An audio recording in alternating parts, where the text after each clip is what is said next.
السلام عليكم ورحمة الله، مرحبا بكم معايا في فيديو جديد. نتمنى تكونوا كلكم على خير وبخير. ووصفتنا اليوم غادي تكون كيكه كتجي معلكه بالشوكولات. بقاو معايا باش تشوفوا المقادير كذلك الطريقه.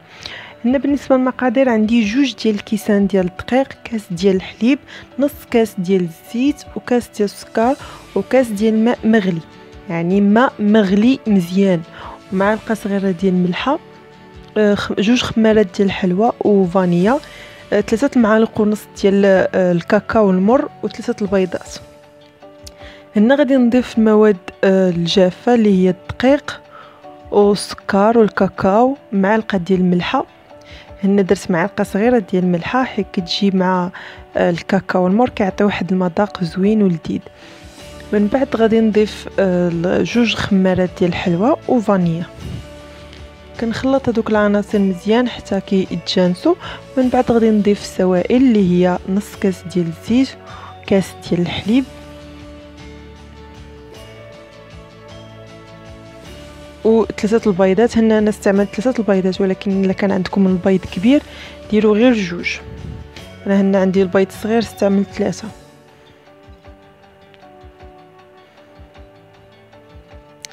كيف كتشوفوا معايا هنا داك الخليط ديالي تمازج مزيان. من بعد غادي نضيف الماء المغلي. كيف كتشوفوا معايا الماء سخون مزيان، هاد الماء السخون هو اللي كيخلي الكيكه كتجي معلكه كيف كتشوفوا معايا.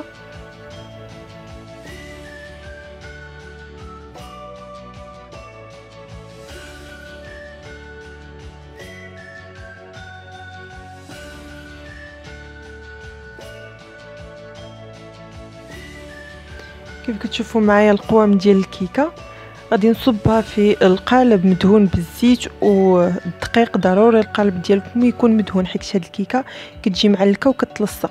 بالنسبه للغاناش او الصلصه ديال الشوكولا، هنا استعملت 10 قطع ديال الشوكولا، وغنضيف لهم 4 ديال المعالق ديال الحليب سخون، ونخليه على جنب حتى هذاك الشوكولات يبدا يذوب. ما تحركوش الشوكولات حتى يبان لكم بدا كيذوب كيف كتشوفوا معايا.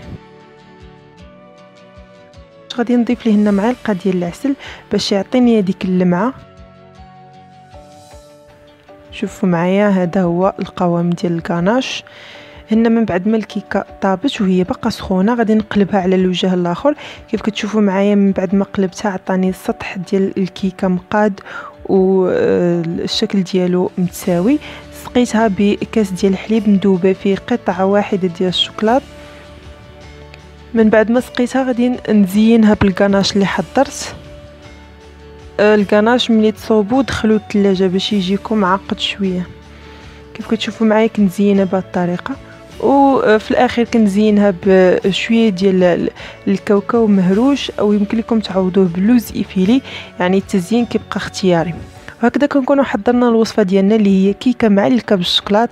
كيف كتشوفوا معايا كتجي لذيذه، والمنظر ديالها او الشكل ديالها كيجي كذلك زوين. الا عجبتكم الوصفه ما تنساوش تشاركوا معايا في القناه عبر الضغط على زر الاشتراك اللي تيكون اسفل الفيديو. شكرا على المتابعه والى الملتقى.